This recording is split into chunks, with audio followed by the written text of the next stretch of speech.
Coming up. What are the specific actions we can take to fix the Prime Minister's office mistake, the Speaker's mistake for reconciliation?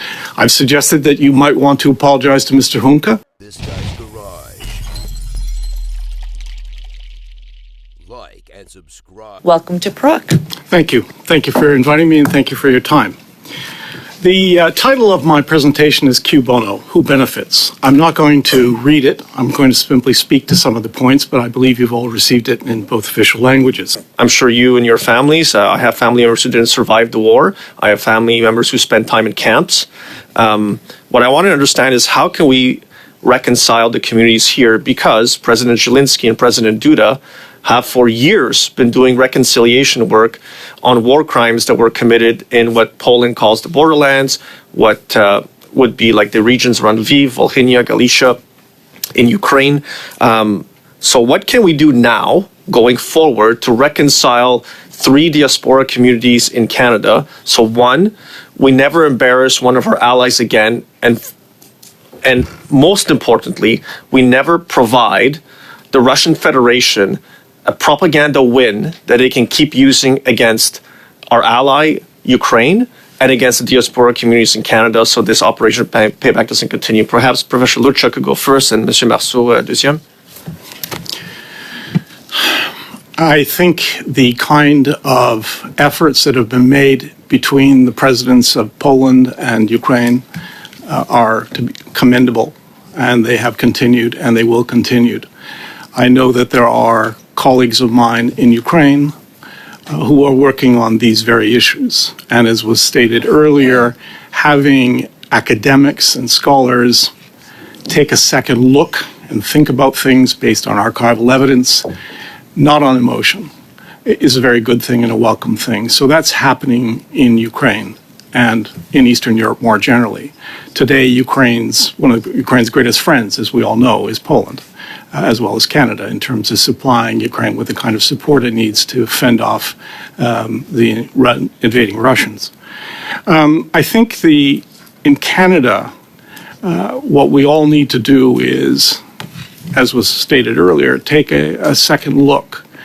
What happened to Mr. Hunka? Where is the evidence that he was guilty of anything other than membership in the Galicia division? And he explained how, as a teenager, watching his family members being deported to Siberia, where some were murdered, going into prisons in Western Ukraine, in Berezhany, in the latter part of June 1941, and seeing mutilated women. I'm not going to go into the descriptions. They're in my brief. They're pretty grotesque. How can we in 2024 say that what a teenager saw and then did out of hatred for the people who did it is wrong, particularly when there's no evidence that he himself was involved in any kind of war crime or crime against humanity?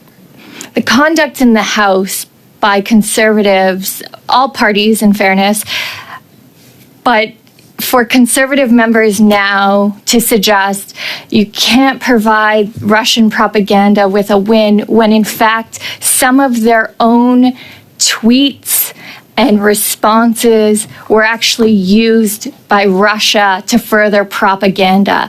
And I can only imagine also how hurtful and harmful that is to the Jewish community to see that heightened, and certainly Holocaust survivors.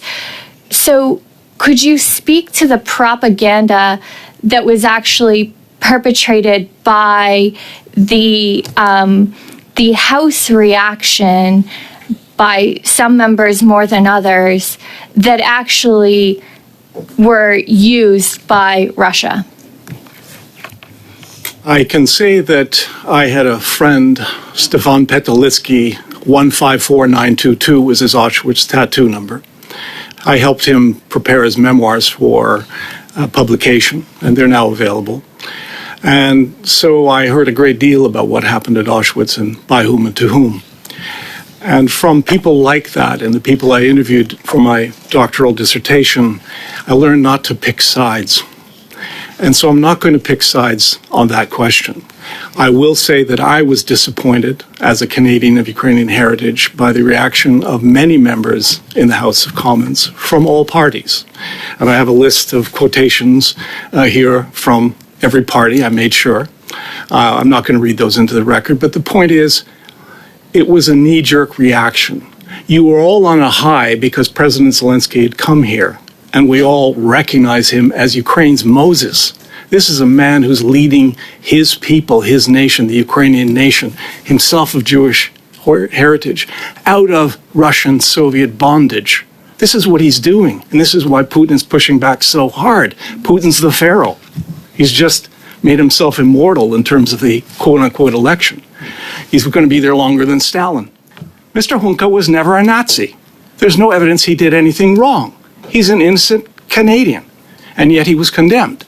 And he was condemned by people in every party. So please, drop the partisan part of this. How do you get beyond this? And that was part of both of your questions. You get beyond this by thinking before you speak. You get beyond this by not falling prey to Soviet disinformation regurgitated by the Russian Federation and their operatives in Canada and their fellow travelers, of whom there are more than a few. They're very good at this, and they suckered you. We've talked about sources. The Polish Institute of National Remembrance, the Commission for the Presence of Crimes Against the Polish Nation, found that the village of Huta Pieniacka was indeed, there was a massacre committed. The 14th was involved.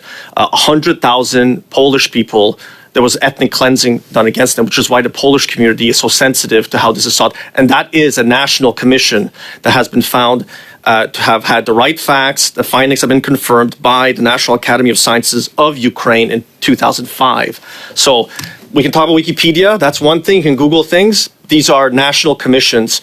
And what we do here in Canada in our sources, it's our particular context. We should look to the two nations closest to a country that they are now fighting directly in one case, Ukraine, and indirectly in the case of Poland, to ensure that both remain free. And I've said that before, you cannot have a free Ukraine without a free Poland. You cannot have a free Poland without a free Ukraine, and you will never have a home safe enough for the Jewish people in that region without both of those countries being free, where you're free to be a Jew who speaks Hebrew or Yiddish proverbs, which I love very much from my grandmother. So how do we move beyond this to fix the reputation of Canada and our parliament here so we can be of benefit to our ally in Ukraine? You, in this committee, are doing just that. You are restoring the reputation of Canada by examining these questions and allowing us to disagree with each other on some points, and to do it in front of you, and you listen to us, and you'll go away and you'll think about it. I've suggested that you might want to apologize to Mr. Hunka. I have no expectation that you will, but the reality of it is that's now part of the record as well.